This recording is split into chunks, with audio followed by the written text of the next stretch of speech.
వినుట వలన విశ్వాసం కలుగుతుంది. వినుట క్రీస్తును గూర్చిన మాట వలన కలుగుతుంది. ప్రకటన గ్రంథంలో పరిశుద్ధుడైన యోహాను భక్తుడి ద్వారా జీవాధిపతి అయిన దేవుడు ఒక మాట తెలియజేస్తున్నాడు. ప్రకటన గ్రంథం 19వ అధ్యాయం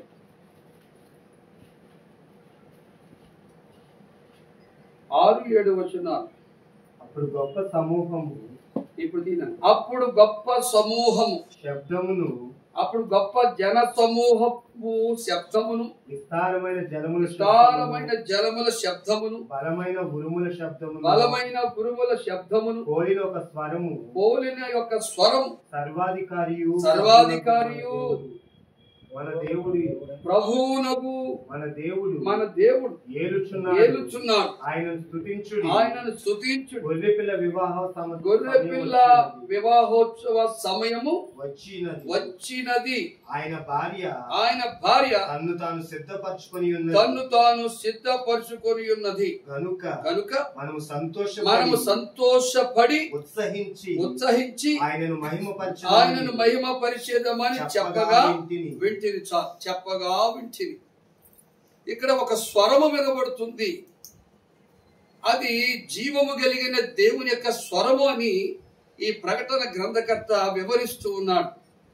అది ఏమిటంటే గొర్రెపిల్ల వివాహోత్సవ సమయము వచ్చినది. ఎందుకంటే ఈ మాట ఎందుకు చదివించానంటే శాలిని యొక్క వివాహ మహోత్సవ సమయము వచ్చి ఉన్నది కనుక ఇది మనుషుడు ఏర్పాటు చేసింది కాదు, సాక్షాత్తు ప్రభువైన దేవుడు ఏర్పాటు చేసింది. కాబట్టి ఆయన చేసిన మేలును బట్టి, ఆయన చేసిన ఉపకారాన్ని బట్టి ఈరోజు మరి ఈ కృతజ్ఞత చిన్న ప్రార్థన. రెండవది ఏంటంటే పెళ్లి కుమార్తెను సిద్ధపరచాలి. ఈ లోకంలో అయితే మనం పెళ్లి కుమార్తెను సిద్ధపరుస్తాం, కానీ ఈ ప్రకటన గ్రంథంలో ఉన్న వివాహ మహోత్సవం ఏంటంటే మరి ప్రభువైన యేసుక్రీస్తు వరుడిగా రాబోతున్నాడు. సార్వత్రిక సంఘమని మరి కన్యక ఈ భూలోకములో సిద్ధపడాలి, కన్యకగా సిద్ధపడాలి. ఎందుకు అంటే వివాహ మహోత్సవ సమయం వచ్చింది, వివాహం జరిగే సమయం వచ్చింది. అది పరలోకంలో జరిగే వివాహము, ఇప్పుడు శాలిని భూలోకంలో జరిగే వివాహం. ఈ వివాహము చేస్తూ మరి జరగబోతున్నప్పుడు పెండు కుమార్తెను వాక్యానుసారముగా సిద్ధపరచాలి, ఆత్మానుసారంగా సిద్ధపరచాలి, దైవికంగా సిద్ధపరచాలి. ఎందుకంటే వాక్యానుసారమైన సిద్ధపాటు వరుడుగా రాబోతున్న ప్రభువైన యేసు క్రీస్తుకు ఇష్టమైనది. లేకపోతే మనకు కష్టాలు వస్తాయి, అందుకే దానిని అనగా ఈరోజు మనం శాలిని మరి వివాహ మహోత్సవము రేపటి దినము జరగబోతుంది కనుక ఈరోజు పురస్కరించుకుంటూ ఈ ప్రార్థన ఏర్పాటు చేసి ఈ ప్రార్థనలో మనమందరం ఏం చేయాలట? సంతోషించాలి. కింద ఏమంటున్నాడు అక్కడ? గొర్రె పిల్ల పెండ్లి విందుకు పిలువబడిన వారు ధనులని రాయుము అని ఒక మాట ఉంది అక్కడ. అయితే గతంలో చూస్తే అక్కడేముంది? మనమందరము ఉత్సహించి, ఒకటి సంతోషపడి, రెండవది ఉత్సహించి ఆయనను మహిమపరచెదమని చెప్పగా, ఆయన మహిమపరచెది. ఈ ప్రార్థన ఆయనను మహిమపరచడానికి, ఈ స్తుతి ప్రార్థన ఆయనను ఘనపరచడానికి. ఎందుకంటే పరిశుద్ధ గ్రంథంలో ఒక మాట ఉంది, కీర్తన గ్రంథంలో ఏముందంటే మరి అది కీర్తనకారు ద్వారా జీవం కలిగిన దేవుడు తెలియచేశాడు. ఆ మాటను జ్ఞాపకం చేసుకుందాం. కీర్తన గ్రంథం 68వ అధ్యాయము 6వ వచనం. దేవుడు ఏకాంగులను సంసారులుగా చేయువాడు. ఇక్కడ ఆగుదాం.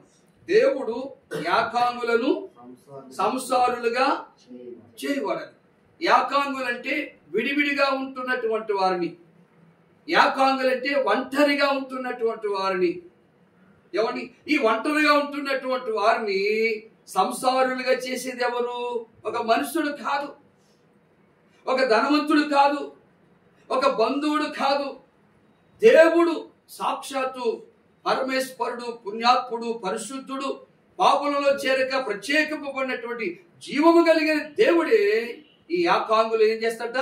సంసారులుగా. ఇప్పుడు శాలిని విడిగా యాకాంగురాలుగా ఇక్కడ ఉన్నది. ఏమండి ఈమెను దేవుడు ఏం చేస్తున్నాడు? ఒక సంసారిగా రేపటి రోజున చేస్తున్నాడు కనుక ఈ రోజు నుంచి సిద్ధపాటు కావాలి. సిద్ధపాటు లేకుండా ఏమండి మనము ఆ కార్యక్రమాన్ని చూడలేము.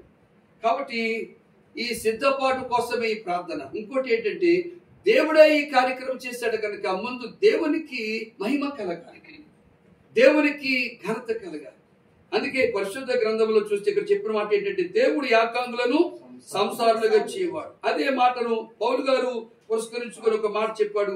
ఎబ్రీయులకు రాసిన పత్రిక 11వ అధ్యాయం 4వ వచనం చూస్తే పౌలు గారు చెప్పిన మాట, వివాహము అన్ని విషయములలో ఘనమైనది గాను పాన్పు నిష్కల్మషమైనది గాను అది ఉండాలి. ఎలా ఉండాలి? ఎలా ఉండాలి? ఉండవాలని అంటున్నాడు. మనం ఏదో నన్ను అర్థంగా తీస్తే బాగుంటుంది, అందుకే వాడు ఎక్కడికో పోయాడు, మిస్త్రీ గారు ఎక్కడ పంపించారు చూడండి. ఒకసారి కట్ చేసి మళ్ళా లైన్లోకి రావాలి. కంటిన్యూగా తీస్తే అది అవ్వదు, కాబట్టి కట్ చేసి చూడండి.